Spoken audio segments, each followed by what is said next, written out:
একদিন দুপুরবেলা রোদ চড়ে আছে। শিয়াল ঘুরে ঘুরে খুব ক্লান্ত, খিদেই পেট চোচো করছে। হঠাৎ সে দেখতে পেল একটা ছাগল ঝোপের পাশে বসে ঘাস খাচ্ছে। শিয়ালের মাথায় এক ঝলকেই একটা বুদ্ধি খেলে গেল। সে ছাগলের কাছে গিয়ে বলল, বন্ধু ছাগল, আমি আজ একটা গুপ্তধনের খোঁজ পেয়েছি, কিন্তু সেটা একা তুলতে পারছি না। যদি তুমি আমাকে সাহায্য করো, দুজন মিলে তখন ধন ভাগ করে নেব। ছাগল চোখ বড় বড় করে বলল, গুপ্তধন কোথায়? শিয়াল বলল, এই বনে একটা গর্তে। তবে গর্তে ঢুকতে হবে। আমি জানি কোথায়, তুমি ঢোকো, আমি পাহারা দিই, তারপর ধন তোলো। ছাগল বিশ্বাস করে গর্তে ঢুকে পড়ল।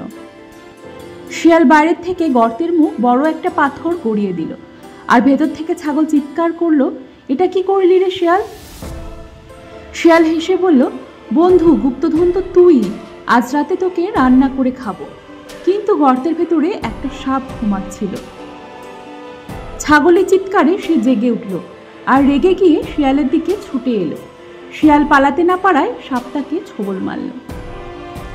ছাগল মুচকি এসে বলল, চালাকি করতে গেলে মাঝে মাঝে নিজের জন্যই গর্ত খুঁড়ে ফেলতে হয়।